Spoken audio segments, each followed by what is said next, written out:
మన VVIT university absolute discipline, absolute education. ఈ life అంటే ఈ ప్రపంచాన్ని చూసిన తర్వాత నువ్వు నేర్చుకున్న థింగ్స్ ఏంటి? ఏం నేర్చుకున్నావు? బిగ్ బాస్ అనుకోవచ్చు, అగ్ని పరీక్ష అనుకోవచ్చు, ప్రజలు ఏంటి అంటే లైక్ ఇంత అభిమానం అంటే కొన్ని లెసన్స్ మనం నేర్చుకుంటాం కదా మన లైఫ్లో. ఇది రైట్, ఇది రాంగ్, ఇది ఇది ఇది కదా అసలైన మూవింగ్ ఏంటి అనేది. అంటే మనకు కొన్ని కనిపిస్తూ ఉంటాయి, కొన్ని తెలుస్తూ ఉంటాయి. అలాగా నువ్వు ఎంటైర్ త్రూ అవుట్ ఈ బిగ్ బాస్ జర్నీ కానీ అప్పుడు నువ్వు జర్నీ చేసింది వేరు. మహా అయితే ఒక 10 మంది, మన ఫ్యామిలీ లేదా మన వర్క్ స్పేస్, ఇంతమంది జనాలు, ఇంతమంది మైండ్ సెట్స్, ఇంతమందితో మాట్లాడడం, ఈ ఒక జర్నీలో ఎవరు మన కోసం ఉన్నారు, ఎవరు దేనికోసం వాడుతున్నారు, ఇలాంటివన్నీ చాలా చూసే ఉంటుంటాం. సో ఏం నేర్చుకున్నావు త్రూ అవుట్ బిగ్ బాస్ జర్నీలో? బిగ్ బాస్ జర్నీలో నేను నేర్చుకుంది ఒకటే, నాకు నేను అర్థమయ్యాను. తర్వాత ఇంతకుముందు ఎవరికి తెలియంది ఏంటంటే నేను ఓవర్ థింకర్. నా బస్సు మిస్ అయిపోతే, ఇప్పుడు బస్సు మిస్ అయిపోయింది, ఇప్పుడు ఎలా ఆటో రాకపోతే ఎలా, కాలేజ్కి ఎలా వెళ్ళాలి, కాలేజ్లో లేట్గా అని చెప్తే వాళ్ళకి ఏం రీజన్ చెప్పాలి, ఎంత ఆలోచించేస్తా. క్లాస్ రూమ్కి వెళ్ళేంతవరకు ఏం చేయాలి అంత ఆలోచించేస్తా. ఆఫ్టర్ బిగ్ బాస్ ఏంటంటే ఎంత పెద్ద ప్రాబ్లం వచ్చినా ఓకే లెట్స్ సెటిల్ దిస్ అనే డైలాగ్ చెప్పుకొని ఆల్ ఈజ్ వెల్ అని చెప్పి వెళ్ళిపోతున్నా. అదైతే అంటే బిగ్ బాస్కి వెళ్తే అదే బెనిఫిట్ అని, అంటే ముందు నుంచి నాకున్న ఉన్న వర్డ్ అదే. బిగ్ బాస్కి వెళ్తే మనకు మనం ఏంటో తెలిసిపోతాం. ఒక లైఫ్కి అదొక ట్రైలర్ బిగ్ బాస్ అనేది, మన లైఫ్కి ఒక ట్రైలర్ అది. అంటే సినిమా మొత్తం చూడాల్సిన దానికన్నా ముందు ట్రైలర్ ఎలా ఉంటుందో చూడాలి కదా. సో ఆ ట్రైలర్ బిగ్ బాస్ మొత్తం అన్నీ ఉంటాయి.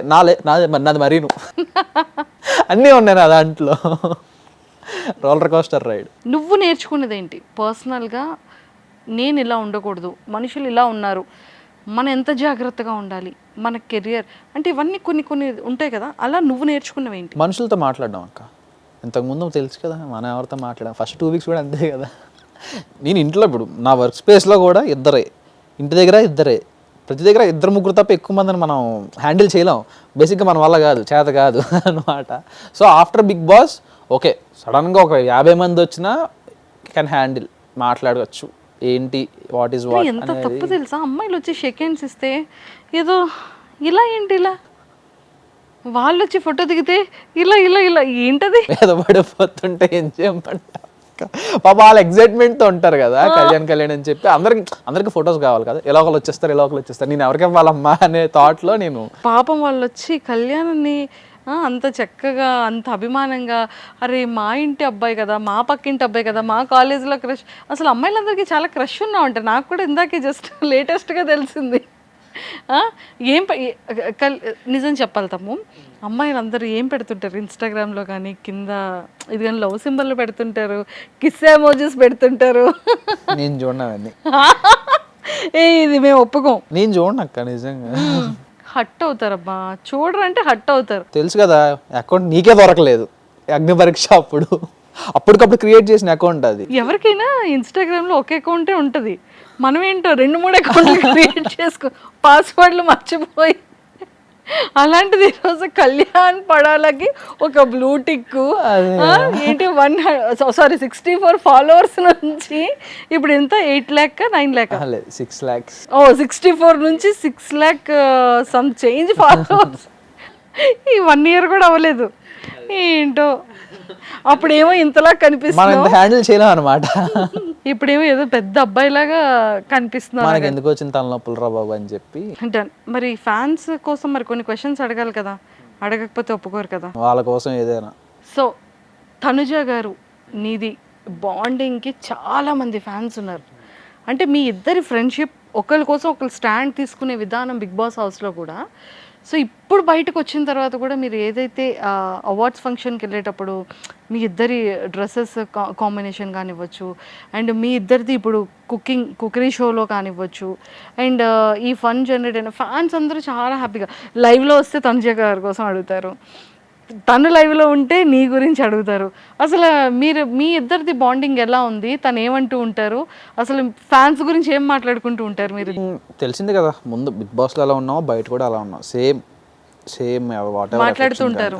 ఫ్రెండ్షిప్ అదే కంటిన్యూ. ఇద్దరిది షో కూడా, ఇద్దరు షోలో ఉన్నారు కదా, కుకింగ్ షో ఇద్దరిది ఉన్నాం కాబట్టి సేమ్ ఎలా ఉంటామో లోపల ఎలా ఉన్నామో బయట కూడా అలానే ఉన్నాం, మారలేదు. టామ్ అండ్ జెర్రీ అని కాదు, బెస్ట్ అండర్స్టాండింగ్ ఫ్రెండ్స్ అని నా ఒపీనియన్. ఏంటంటే టామ్ అండ్ జెర్రీ అంటే అది వేరే వెళ్ళిపోతుంది. జెర్రీ ఎంత ఫేమస్ తెలుసా? రీతుకి నాకు అంటే ఒప్పుకుంటాను, ఎందుకంటే కొట్టుకుంటూనే ఉంటాం కాబట్టి.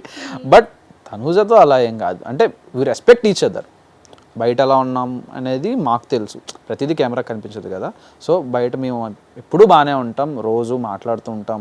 అంటే నాకేమైనా డౌట్స్ వస్తే తను అడగడం, నేను ఏమైనా ఇలాంటి సజెషన్స్ అడగడం, తను చెప్పడం, తనకి ఏమైనా తెలిసిన వాళ్ళు కానీ ఏమైనా కావాలంటే నేను ఫోన్ చేసి చెప్పడం, ఇలా ఒకరికొకరు హెల్ప్ చేసుకుంటుంటాం, ఒకరికొకరు మాట్లాడుకుంటుంటాం. ఎప్పటికీ అలానే ఉంటాం నేను లైఫ్ లాంగ్. మాది ఎప్పటికీ మారదు అనమాట. అండ్ మీరిద్దరు ఒక్కసారిగా ఫ్యాన్స్ అందరికీ ఒక హ్యాపీనెస్ మూమెంట్ ఏమి ఇచ్చేసారంటే అవార్డ్స్ ఫంక్షన్లో ఇద్దరు కాంబినేషన్లో టైటిల్ విన్నర్ 1, ఫస్ట్ సెకండ్ ప్లేసెస్లో ఉన్న మీ ఇద్దరు కంటెస్టెంట్స్. కానీ స్టేజ్ మీద 1, 2 అలానే ఉన్నారు, ఫ్రెండ్స్గా అలానే వచ్చారు. I think in years of Bigg Boss హిస్టరీలో ట్రెండ్ సెట్ చేసేసారు ఇద్దరు, ఫస్ట్ సెకండ్. అంటే నాకు తెలియదు కదా లోపల ఏంటి. స్టేజ్ మీదకి మీరు ఇద్దరు వచ్చేటప్పుడు నాకు సార్ ఎవరు హ్యాండ్ రేస్ చేస్తావు అనుకున్నా కళ్యాణ్. అది ఇప్పటికీ డౌట్. ఆ పాయింట్ ఆఫ్ టైంలో నాకున్న థాట్ ఏంటంటే నా చెయ్యి లేపుతారా లేపరా అనేది నాకుంది నా మైండ్లో, హార్ట్లో. వణికిపోతుంది, బాడీ మొత్తం షివర్ అయిపోతుంది. మరి టీవీలో కనిపించిందో లేదో తెలియదు కానీ బాడీ మొత్తం షివర్ అయిపోతుంది. ఇలా ఊగుతున్నా. నాకు విన్నరు ఇవేం పట్టించుకోలే, రన్నర్ అని చెప్పారు విన్నర్ అని చెప్పారని కూడా నేను పట్టించుకోలే. కళ్యాణ్ పడాలన్నారు, నేను కింద పడిపోయాను అంతే. నాకు సెకండ్ డౌట్ వచ్చింది, కింద పడిన తర్వాత రన్నర్ రకం అనుకున్నాను, లేదు విన్నరే కదా అనిపించింది. అంటే అంత అవుట్ ఆఫ్ కంట్రోల్ అయిపోయాను నేను. బాడీ మొత్తం షివర్ అయిపోతుంది, ఏం జరుగుతుంది అంటే సింపుల్ థింగ్ కాదు కదా అక్క. ఇప్పుడు ఒక్కొక్కలా ఉంటుంది. నాది వేరు కదా. ఎక్కడి నుంచి అక్కడికి వచ్చి లాస్ట్ వరకు వచ్చి 99 దగ్గర అవుట్ అయిపోవడం కరెక్ట్ కాదు కదా లైఫ్లో. అనుకున్నావు, సాధించావు కదా, అంతా ఎవ్రీథింగ్ హ్యాపీ. ఓకే, సో మీ ఇద్దరు కోసం ఫ్యాన్స్ అడుగుతున్నప్పుడు ఏమనిపిస్తుంటుంది? డెఫినెట్లీ. అంటే ప్రతి దగ్గరికి వెళ్ళిన అడిగే క్వశ్చన్ అంతే, వాళ్ళందరూ కూడా అదే చెప్తా, మేము బాగానే ఉంటామండి, మాకేమైంది అని చెప్పి. సో తనుజ గారు బయటకు వచ్చిన తర్వాత నీకు ఇచ్చిన ఎలాంటి సపోర్ట్ ఎలా ఉంది? లైక్ గ్లిమ్స్ది అడిగేటప్పుడు గ్లిమ్స్ గురించి ఫస్ట్ రిలీజ్ అవ్వగానే వెంటనే ఫోన్ చేసి సూపర్ ఉంది, చాలా బాగుంది, మంచి నైస్ ట్యూన్ అది అని చెప్పి. అండ్ తర్వాత ఆర్ఫన్ మాట ఇచ్చావు, మాట ప్రకారంగా నిలబడ్డావు.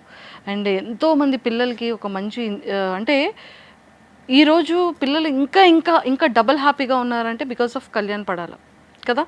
సో ఆ స్టాండ్ తీసుకున్నావు. ఇప్పటి వరకు ఎవరు అలా చేసిన వాళ్ళకి అనిపించలేదు కానీ ఇన్ని సీజన్స్లో you are the one. So అది ఎలా అనిపిస్తుంది ఆ మూమెంట్? అంటే నేను ఇంత అయిపోతుందని, ఇంత జరిగిపోతుందని నేను ఎక్స్పెక్ట్ చేయలే. నాదేంటంటే అప్పట్లో నేను ఎప్పుడు వెళ్ళినా అడిగేవారు, ఇలా ఇబ్బంది అవుతుందండి, ఒక 2-3 అడాప్ట్ చేసుకుంటే మాకు బడ్డెన్ తగ్గుతుందండి అని అడిగేవారు. నా దగ్గర అప్పుడు మన శాలరీలే మనకు సరిపో, నేనేం చేయగలను రా బాబు అని సైలెంట్గా ఓకే అండి అని చెప్పేసి నేను వచ్చేసామండి. ఇప్పుడు నాకు ఎంతో కొంత అవకాశం వచ్చింది కదా, సో ట్రై చేసా. ఓకే అది పెద్ద మ్యాటర్ కాదు కదా అని చెప్పి అనుకొని వెళ్ళా. ఫస్ట్ ఎవరిని ఎక్కించుకున్నావు? ఇంకా కార్ రాలే, ఇంకా రాలే, ఆన్ ప్రాసెస్లో ఉంది. సో మమ్మీ హ్యాపీ కదా. మా టీవీ షోకి తీసుకొచ్చావు మొన్న మదర్స్ డే. అసలు నిజంగా రోహిణి గారు కామెడీ టైమింగ్ నెక్స్ట్ లెవెల్ ఉందబ్బా కదా. అందరికి ఇంట్రడ్యూస్, మా అత్తగారు, మా ఆంటీ. అమ్మో గ్యాప్ ఇవ్వట్లే, ఒక్క మాట్లాడి ఒక్క భయపడుతుంది మా అమ్మ. కానీ అసలు అక్కడ సిచ్యువేషన్ గ్యాప్ లేదు, అక్కడ క్రియేట్ చేసుకుని మరి వచ్చి పాపం మాట్లాడే కదా. బట్ రోహిణి ఒక మంచి కామెడీ టైం, వెరీ టాలెంట్, చాలా మంచి టాలెంటెడ్. అసలు ఆ టైం మొత్తం అందరూ నవ్వారబ్బా. నేనే నవ్వుకోలేకపోతున్నాను. కొంచెంసేపు మీరు ఉండండి, కొంచెం పక్క మళ్ళీ రాకండి, కొంచెం టైం ఇవ్వండి. నవ్వి పొట్టనే పోస్తుంది, అంత చేస్తుంది. వంటలు ఎక్కడో నేర్చుకుంటున్నావు అని విన్నాను, కూకట్పల్లి ఎక్కడో వంటలు నేర్చుకుని అక్కడ వెళ్ళి షోలో వంటలు చేస్తున్నావు అని విన్నాను, నిజమేనా? కూకట్పల్లిలో అంటే ఇగో అక్క నేర్పేది, బామీజ్ వాక్ కిచెన్ అని ఒక యూట్యూబ్ ఛానల్ ఉంటుంది, అక్క కొంచెం నేర్పేది. ఇంకొకరు నా ఫ్రెండ్ సిద్ధు అని చెప్పేసి షఫ్ అనమాట, తను కూడా నేర్పించాడు. సో మొత్తానికి ఇక్కడ ప్రయోగాలు చేసినవన్నీ కూడా అక్కడ కుక్కర్ షోలో చేస్తున్నావు. అందరూ బాగానే ఉన్నారా? ఎవరు వాష్రూమ్స్కి అయితే ఏం వెళ్ళట్లేదు కదా? మనకు అంత సీన్ లేదు, ఫస్ట్ ఆఫ్ ఆల్ అంత చేయను కదా మనం. సుమన్ టీవీలో మీ పర్సనల్ అండ్ బిజినెస్ ప్రమోషన్స్ కోసం కింది నెంబర్కి కాంటాక్ట్ చేయండి.